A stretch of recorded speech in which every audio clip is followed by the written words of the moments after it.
नमस्कार, मैं हूं अनुराग आनंद और हमारे साथ बैठे हुए हैं अभिषेक कुमार। और आज हम पश्चिमी उत्तर प्रदेश के बागपत जिले के बसौन गांव में हैं, जहां एक तरफ कहा जाता है गुरु गोविंद दो खड़े काके लागू पाँव, बड़ी हारी गुरु अपने जिंदियों गोविंद बताए। आज उस गोविंद के सच्चे परिभाषा को कौन बता रहा है, सरकारी मास्टर या फिर कोई ऐसा गाँव का शख्स जो बिना किसी लाभ या बदमोह, बिना किसी लाभ के विचार के आज गांव के बच्चों को, करीब 250 से ज़्यादा बच्चों को शिक्षित कर रहे हैं। आज हमारे बीच बैठे हुए हैं बागपत के बसौन गांव के शिक्षक सत्तार अहमद जी।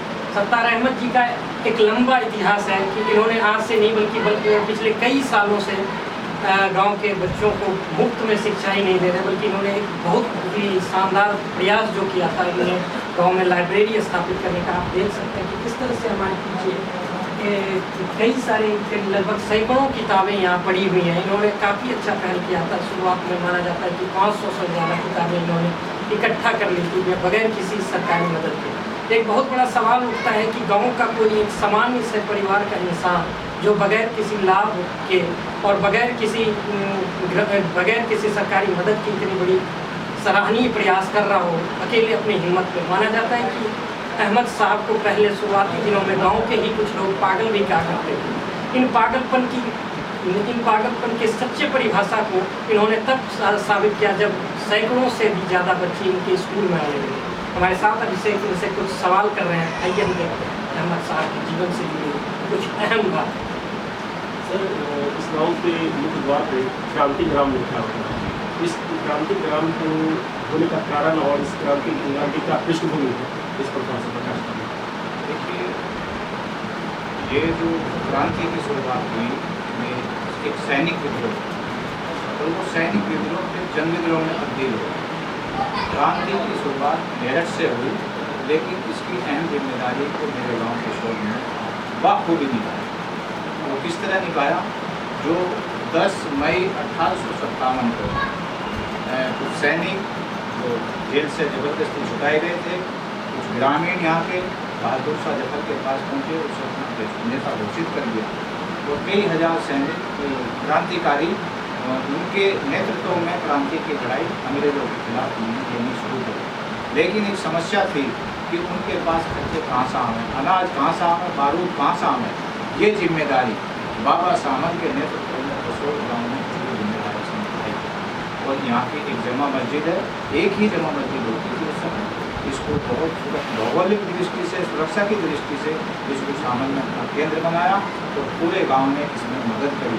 इसमें अनाज इकट्ठा किया जाता था और वहाँ क्रांतिकारियों को जो दिल्ली क्रांति की लड़ाई लड़े थे, इस गांव से भेजा जाता था। रावल ने गांव में दौड़ा, यहाँ के नवल सिंह थे, वो अंग्रेजों के पिट्ठू थे, वफादार थे उनके।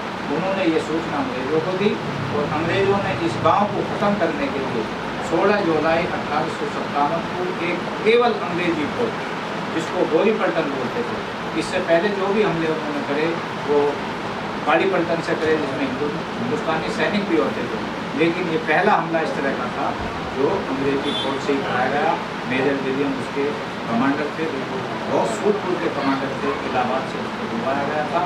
और मैं तोपों के और 16 जुलाई 1857 को मेरा कैंट से चली और रात में उन्होंने दारू लेड़ा हिंडन नदी पे कैंप किया और सुबह इस मस्जिद को उन्होंने हमला कर दिया। दिल्ली से तो गाजी भी आए हुए थे उस अनाज और बारूद को लेने के लिए। 8000 मन अनाज इस मस्जिद में उस समय मौजूद था। तो पूरा गाँव पूरे गाँव को ये पहले भी आभास हो गया था कि 17 जुलाई को हमला होगा। तो गाँव में बच्चे और औरतें सुरक्षित स्थानों पर जंगलों में छुपा दिए। तो पूरा गांव अंग्रेजों से अपनी घाटी बल्लामों से लड़ा। 180 आदमी शहीद हो गए। जब फौज बाहर निकल रही थी 180 आदमियों को मार के, तो और कुछ लोग आए जो इधर उधर गए हुए थे, उन्होंने कत्लेआम देखा। तो दूसरा हमला बसौर के लोगों ने अंग्रेज की फौज में फिर दोबारा युद्ध हुआ। कुल मिलाकर सुबह से शाम तक 10 घंटे युद्ध। 15 लोग शाम को उन्हें जिंदा उन्होंने पकड़े और एक बरगद का पेड़ है जो आज भी इंसानी में मौजूद है, उसको उन्होंने फांसी दी। पूरे गांव में आग लगा दी।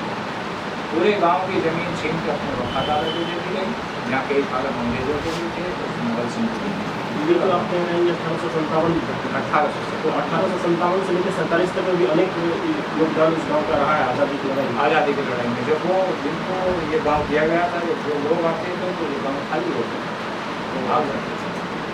हमारे बड़े मेहमान जो भी होते थे वो सब नीचे बैठते थे, उनके सामने कोई भी अधूरी नहीं होता। ये गांव ये समझो कि 90 साल तक किसानी है, आज़ाद होने के बाद भी आज इस गाँव की कोई सरकार अच्छा, ये कहानी जो है ये लिखित रूप से कहीं दर्ज है या मौखिक रूप से सिर्फ फैली गई कहानी? नहीं, मौखिक और लिखित दोनों चीज़ों का मिलान किया गया। जब पुष्टि हुई तो इसलिए किताब लिखी गई लिविंग हिस्ट्री, 1857 लिविंग हिस्ट्री पहली किताब डॉक्टर अमित पाठक ने लिखी। और A.K. पांडे जो उसके संग्रहालय के अध्यक्ष हैं, झांसी गवर्नमेंट म्यूजियम से झांसी, 2-3 किताबें और लिखी गई सिर्फ इसी गाँव की? इसी नहीं, दूसरे भी गाँव है उसमें, लेकिन 1857 में लिखी गई, उसमें इसका पूरा हो गया। उस वक्त इस गाँव का नाम क्या था? बसोत गाँव। बसोत। अब ये महाक्रांति ग्राम हो गया, क्योंकि इसका बड़ा इतिहास। सत्तार जी, माना जाता है कि आपके पास अंग्रेजी समय के कुछ प्रमुख कागजात हैं, उन कागजातों से जुड़ी हुई वो कैसा कागजात है?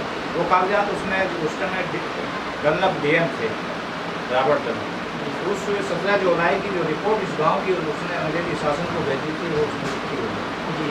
मेजर विलियम ने जो यहाँ के बारे में लिखा, इस गांव को ब्रेव पीपल ऑफ विलेज बसोत, ये हेडिंग दिया गया, वो उसमें लिखा।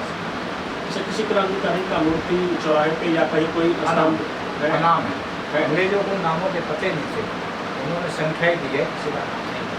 तो आप देख रहे हैं कि बाबा शाह आलम के समय से जो अंग्रेज़ों की लड़ाई को आगे बढ़ा रहा है, यह क्रांति गांव, इस गांव का नाम ही क्रांति गांव है। आप समझ सकते हैं कि इस गांव की क्या कहानी है, जिस तरह से मास्टर साहब बता रहे थे। अब हम जानना चाहेंगे, अभिषेक प्रश्न आपसे पूछेगा कि आज़ादी के बाद, वो आज़ादी के दौर में जो आपने महत्वपूर्ण भूमिका इस ज़मीन ने निभाया है, वाकई यह देश नहीं भूल सकता है। मैं मानता हूँ कि देश के कुछ इतिहासकार बड़े बड़े घटनाओं के आधार पर देश के इतिहास को बाँचते हैं, लेकिन मुझे लगता है कि वाकई ऐसी कुछ छोटी छोटी ही घटनाएं छिपी हुई हैं जिसने हमारे देश की आज़ादी में महत्वपूर्ण भूमिका अदा की। लेकिन एक सवाल जो अब अभिषेक ही आपसे पूछेगा कि आज़ादी के बाद के दौर में आपने उसी जिम्मेवारी को, उसी परंपरा को और अपने बाबा शाह आलम के उस विरासत को आगे आप बढ़ा रहे हैं मास्टर साहब, इससे जुड़ा हुआ अभिषेक पूछिए।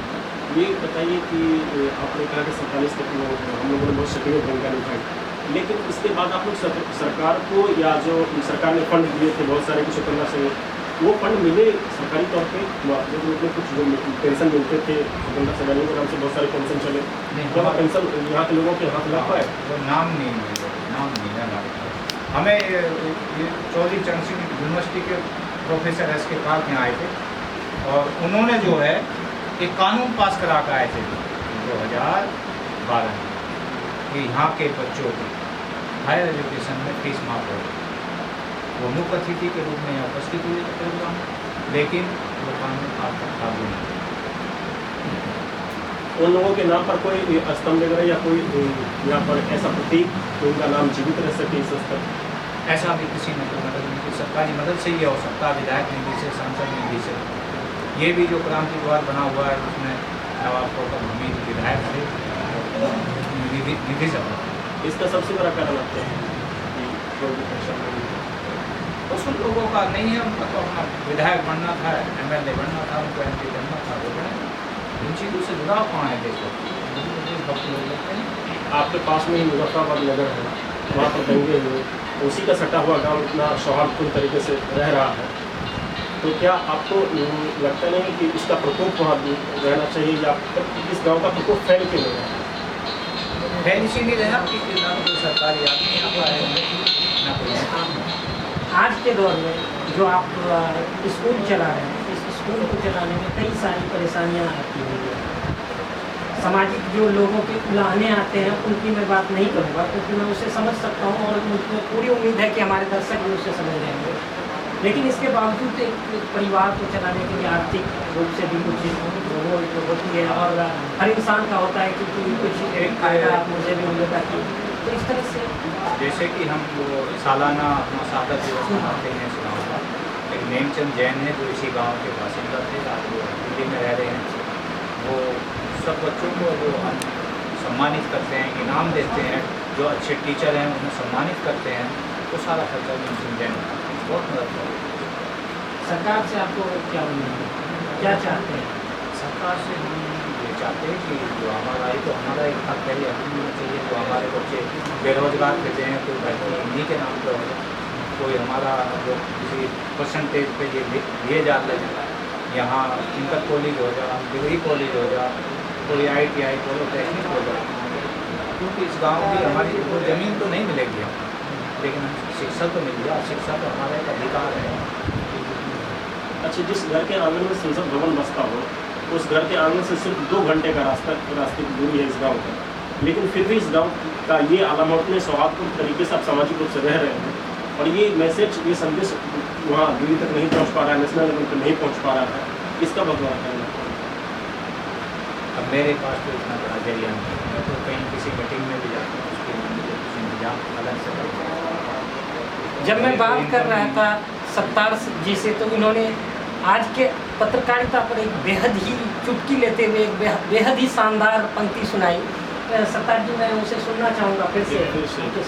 हाँ, मैं ये कह रहा था कि हाजिरे दौर में ज़रूरत नहीं है माचिस की, हाजिरे दौर में ज़रूरत नहीं है माचिस की, अब तो आग लग जाती है शहर के अंदर से। देख रहे हैं क्या भाव है इनकी पंक्ति में कि आज तो आग लग जाती है शहर के अखबारों से।